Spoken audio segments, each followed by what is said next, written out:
Në korridoret e ftohta të një spitali, ku njerëzit zakonisht luftojnë me frikën, dhimbjen dhe shpresën, ndonjëherë lind diçka që askush nuk e pret, dashuria. Arbeni kishte kaluar 3 net pa gjumë pranë dhomës së babait të tij të sëmurënd. Jeta e tij duke sikur ishte ndalur në atë korridor të gjatë me drita të bardha dhe erën e ilaçeve. Por një natë, ndërsa po shndronte i ulur në një stol të ftohtë, ai dëgjoi dik duke qarë në heshtje. Kur ngriti kokën, pa një vajzë të re me sy të lodhur dhe me duar që dridheshin. Ajo po përpiqej të ishte fort, por dhimbja e saj ishte dukshme. Ai nuk e dinte ende se ajo vajzë do të ndryshonte jetën e tij përgjithmonë, sepse në atë spital, mes frikës dhe lotëve, po linte një histori dashurie që askush nuk e kishte imagjinuar. Shiu binte lehtë mbi dritaret e mëdha të spitalit të qytetit. Dritat e rrugës reflektonin mbi asfaltin e lagur dhe gjithçka duke e zymë. Arbeni qëndronte ulur në një stol metalik në korridorin e katit të tretë. Ai kishte 3 ditë që pothuajse nuk kishte fjetur. Syt i digjnin nga lodhja dhe mendja i ishte mbushur me një frikë që nuk mund ta largonte. Babai i tij, i liri, kishte pësuar një infarkt të rënd dhe mjekët nuk kishin dhënë shumë siguri për shërimin e tij. Çdo disa minuta Arbeni shikonte derën e dhomës së reanimacionit, sikur priste që dikush të dilte dhe të jepte një lajm të mirë. Por korridori mbetej i heshtur. Një infermiere kaloi pranë tij duke shtyrë një karrocë me ilaçe. Aroma antiseptikut ishte aq e fortë sa i dukej sikur i mbushte mushkërit me ftohtësi. Arbeni kaloi dorën nëpër flok dhe u mbështet pas murit. Në atë moment dëgjoi një zë të lehtë, një pshërtim që dukej si një përpjekje për të mos qarë. Ai ngriti kokën. Në fund të korridorit ishte ulur një vajzë. Ajo kishte flok të gjatë kafe dhe mbante një xhaketë të zezë të hollë. Duart i kishte të mbledhura dhe koka i ishte ulur. Edhe nga larg dukej se po çante. Arbeni hezitoi për disa sekonda. Në një spital, njerëzit shpesh përpiqen të qëndrojnë në botën e tyre të dhimbjes. Nuk është gjithmonë e lehtë të afrohesh tek dikush që po përjeton diçka të rëndë, por diçka tek ajo vajzë e bëri të ngrihej. Ai eci ngadalë drejt saj. Kur u afrua, ajo ngriti kokën. Sytë e saj ishin të skushur nga lotët, por kishte një bukuri të qetë në fytyrën e saj. Je mirë, pyeti ai me një zë të butë. Vajza u habit pak nga pyetja. Dukej sikur nuk priste që dikush i panjohur të fliste me të. Po vetëm pak e lodhur, tha ajo duke fshirë shpejt lotët. Arbeni u ul në stolin pranë saj. Edhe unë jam këtu prej 3 ditësh, tha ai. Babai im është në reanimacion. Vajza heshti për një moment. Edhe nëna ime, tha ajo më në fund. Për disa sekonda asnjëri nuk foli. Por ajo heshtje nuk ishte sikletshme. Ishte një heshtje e përbashkët mes 2 njerëzve që kuptonin saktësisht çfarë po ndjente tjetri. Unë jam Arbeni, tha ai. Lea, u përgjigj ajo. Ai vuri re se duart e saj ende dridheshin pak. Çfarë ka nëna jote? Pyeti ai me kujdes. Aksident me makinë, tha Lea. Ka shumë dëmtime, mjekët po presin të shohin si do reagojë. Zëri i saj u drodh pak. Arbeni ndjeu një shtrëngim në gjoks. Ai e njihte shumë mirë atë ndjeni pasigurie. Do bëhet mirë, tha ai me një buzëqeshje të lehtë. Lea shikoi për disa sekonda, sikur përpiqej të kuptonte nëse ai po e thoshte vetëm për ta ngushëlluar apo nëse besonte vërtet. Pastaj ajo buzëqeshi pak. Shpresoj. Një infermiere kaloi pranë tyre dhe korridori u mbush përsëri me zhurmën e hapave dhe aparaturave. Arbeni e kuptoi se për herë të parë pas 3 ditësh nuk ndjehej plotësisht i vetëm. Ata filluan të flisnin ngadalë. Fillimisht për prindërit e tyre, pastaj për jetën e tyre jashtë spitalit. Lea ishte studente për arkitekturë. Ajo ndëronte të projektonte shtëpi që njerëzit t'i ndjenin si stre të vërteta. Arbeni punonte në një kompani dhe shpesh punonte deri vonë. Duket sikur jeta ndalon kur hyn në këtë vend, tha Lea duke parë korridorin. Arbeni tundi kokën. Po, jashtë gjithçka vazhdon, por këtu koha ecën ndryshe. Në atë moment dera e reanimacionit u hap dhe një mjek doli jashtë. Të dy u ngritën menjëherë, por mjeku po fliste me një familje tjetër. Arbeni dhe Lea u ulën përsëri. Pas disa minutash, Lea qeshi lehtë. Është e çuditshme, tha ajo. Çfarë? Takova një të panjohur në korridor dhe për disa minuta harova sa e friksuar jam. Arbeni buzëqeshi. Edhe unë. Për disa çaste ata vetëm shikuan njëri tjetrin. Ishte një moment i thjeshtë, por i vërtet. Në mes të një vendi plot ankth dhe dhimbje, ata kishin gjetur diçka që dukej si një dritë e vogël. Dhe asnjëri nuk e dinte se ky takim rastësor ishte vetëm fillimi, sepse ditët që do të vinin do t'i afronin më shumë se sa kishin imagjinuar ndonjëherë. Dhe dashuria e tyre do të lindte pikërisht aty ku njerëzit zakonisht humbin shpresën. Mëngjesi i ditës tjetër erdhi ngadalë në spital. Dritat e bardha të korridoreve nuk ndryshonin shumë nga drita e ditës, por përmes dritareve të mëdha filloi të hynte një reze e zbet dielli. Arbeni ishte mbështetur pas murit me sytë gjysmë të mbyllur. Ai kishte dremitur vetëm disa minuta gjatë natës. Kur hapi syt, gjëja e parë që pa ishte Lea. Ajo ishte ulur në të njëjtin stol si një natë më parë, me një gotë kafeje në dorë. Flokët i kishte lidhur shpejt dhe dukej po aq e lodhur sa ai. Por kur e pa që u zgjua, ajo buzëqeshi lehtë. Mirëmëngjes, tha ajo. Arbeni fërkoi syt. Mirëmëngjes, sash ora? Gati 8. Ai u ngrit ngadalë dhe u shtri pak. Fjeta si 5 minuta, tha ai me një buzëqeshje të lodhur. Lea I zgjati një gotë kafeje. Të mora një edhe ty. Arbeni u habit pak. Faleminderit. Ai mori një gëllënik dhe ndjeu ngrohtësinë që I përhapej në trup. Në një vend si spitali edhe një gest I vogël duke shumë I madh. Si është nëna jote, pyeti ai. Lea u li pak syt. Mjekët thanë se nata ishte stabile, por ende është në gjendje të rëndë. Arbeni tundi kokën. Edhe babai Im është njësoj. Po presin të shohin si reagon trupi. Ata heshtën për disa sekonda. Ndonjëherë nuk kishte shumë për të thënë. Frika ishte njët për të dy, por prania e tjetrit e bënte më të lehtë. Pak më vonë një mjek doli nga dhoma e reanimacionit. Arbeni u ngrit menjëherë. Zoti Arben, tha mjeku. Zemra e tij filloi të rritë fort. Po, mund të vini një moment. Arbeni hodhi një vështrim nga Lea para se të largohej. Ajo I dha një buzëqeshje inkurajuese. Ai hyri në një zyrë të vogël pranë korridorit. Mjeku u ul përballë tij. Babai juaj ka kaluar një natë të vështirë, tha ai me një ton serioz. Arbeni ndjeu një ftohtësi që I përshkoi trupin. Por, mendojmë se ka filluar të reagojë pak ndaj trajtimit. Arbeni mori frymëthe. Nuk është jashtë rrezikut, vazhdoi mjeku, por është një shenjë e mirë. Për herë të parë pas shumë orësh, Arbeni ndjeu një grim shprese. Kur doli përsëri në korridor, Lea u ngrit menjëherë. Çfarë than? Ai buzëqeshi pak. Pak më mirë. Lea u duk sikur lehtësua, po aq sa ai. Jam shumë e lumtur për ty, tha ajo. Arbeni ul pranë saj. Po ti, a kanë thënë gjë për nënën tënde? Lea tundi kokën. Jo ende. Pak minuta më vonë, një infermiere u afrua tek ajo. Lea, ajo u ngrit menjëherë.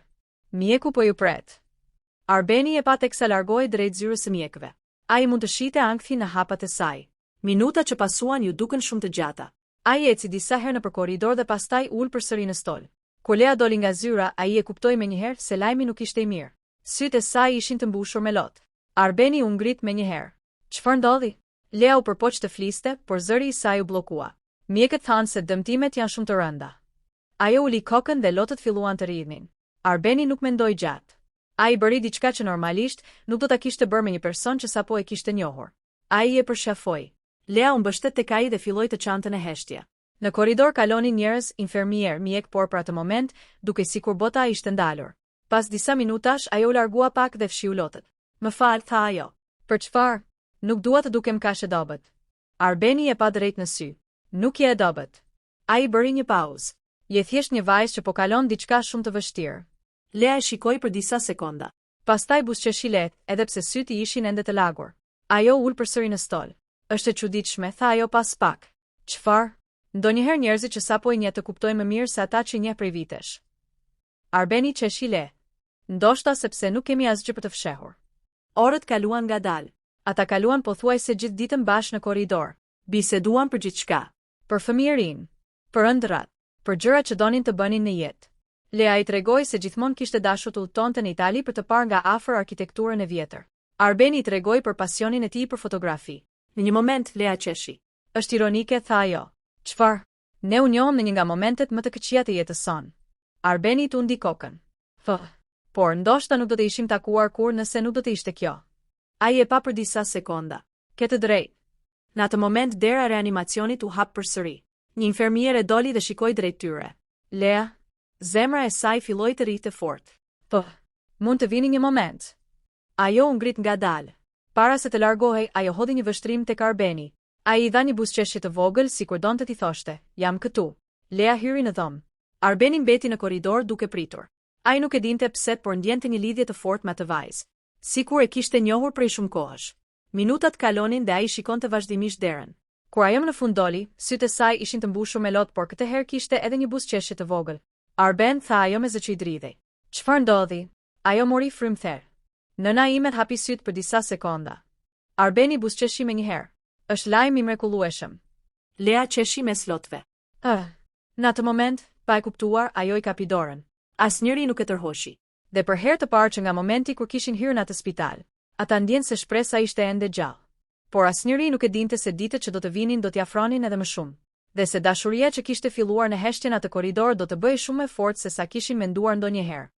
Ditët në spital filluan të kalonin ngadalë, pothuajse sikur koha kishte vendosur të ecte më ngadalë për të gjithë ata që prisnin lajme nga dhomat e reanimacionit. Për Arbenin dhe Lean, korridori I katit të tretë ishte bërë pothuajse si një botë e vogël më vete. Ata takoheshin çdo mëngjes në të njëjtin stol. Në fillim ishte vetëm një vend ku prisnin. Tani ishte vendi ku bisedonin, qeshnin ndonjëherë dhe ndanin frikën e tyre. Një pasdite Arbeni ishte duke parë telefonin kur Lea ul pranë tij me 2 gota kafeje. Po bëhet tradit kjo, tha ajo duke qeshur lehtë. Ai mori kafen. Nuk do ankohem. Lea u mbështet pas murit dhe mori një frymë të thellë. E di çfarë është e çuditshme, tha ajo. Çfarë? Para një jave nuk të njihja fare. Arbeni buzëqeshi. Edhe unë. Dhe tani duket sikur të njoh prej vitesh. Ai e pa për disa sekonda. Edhe ai ndjente të njëjtën gjë. Ndoshta sepse në ato ditë ata kishin ndarë momentet më të vështira të jetës së tyre. Njerëzit zakonisht hapen më shumë kur janë të brisht. Dhe ata të dy ishin pikërisht kështu. Në atë moment dera e reanimacionit u hap. Një mjek doli dhe u drejtua tek Arbeni. Zoti Arben, ai u ngrit menjëherë. Lea e shikonte me ankth. Mund të vini të shihni babain tuaj për disa minuta, tha mjeku. Arbeni u shtang. Vërtet? Po. Gjendja e tij është stabilizuar pak. Një ndjenjë lehtësimi përshkoi trupin e tij. Ai u kthye nga Lea. Do vi shpejt. Ajo buzëqeshi. Shko. Arbeni hyri në dhomën e reanimacionit. Era e ilaçeve dhe zhurma e aparaturave mbushnin hapësirën. Babai i tij ishte shtrirë në shtrat, i lidhur me shumë kablo dhe pajisje. Për një moment Arbeni ndjeu një dhimbje të fortë në gjoks duke parë kështu. Ai u afrua ngadalë. Babit, tha ai me zë të ulët. Sytë e babait u hapën pak. Ishte një moment i vogël, por për Arbenin duke si një mrekulli. Jam këtu, vazhdoi ai. Babai i tij lëvizi pak dorën. Arbeni e kapi menjëherë. Për disa minuta ai qëndroi pranë tij duke folur ngadalë. Kur doli përsëri në korridor, Lea u ngrit menjëherë. "Cie?" Arbeni buzëqeshi për herë të parë pas shumë ditësh. Hapi syt. Lea e përshafoi menjëherë. "Jam shumë e lumtur për ty." Për disa sekonda ata qëndruan ashtu. Pastaj u ndan pak me një buzëqeshje të sikletshme. Por asnjëri nuk mund ta mohonte që diçka kishte ndryshuar mes tyre. Atë mbrëmje, për herë të parë pas shumë ditësh, ata dolën për pak minuta jashtë spitalit. Ajri i freskët i mbrëmjes duke i çuditshëm pas gjithë asaj kohe në korridoret sterile. Ata u ulën në një stol pranë hyrjes.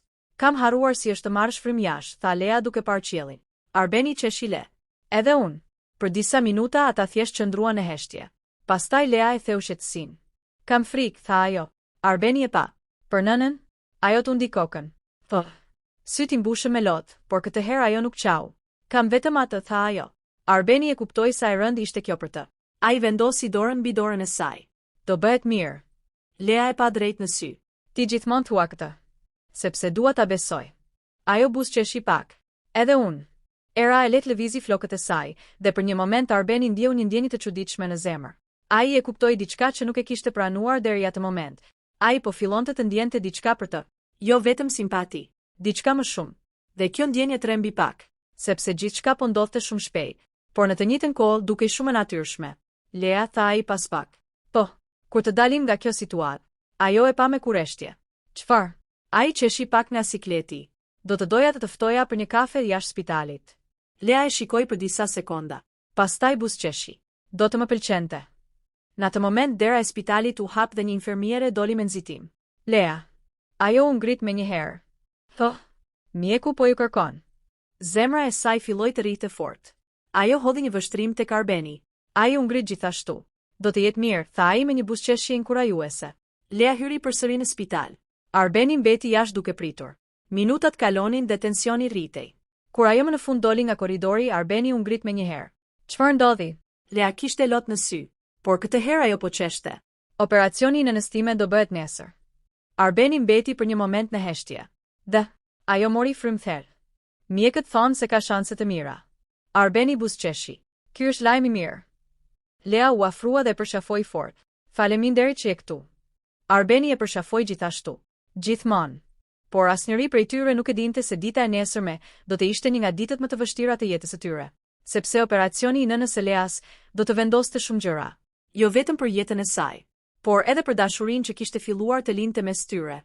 Mëngjesi i operacionit erdhi shumë më shpejt se sa Lea kishte menduar. Ajo nuk kishte fjetur pothuajse fare gjatë natës.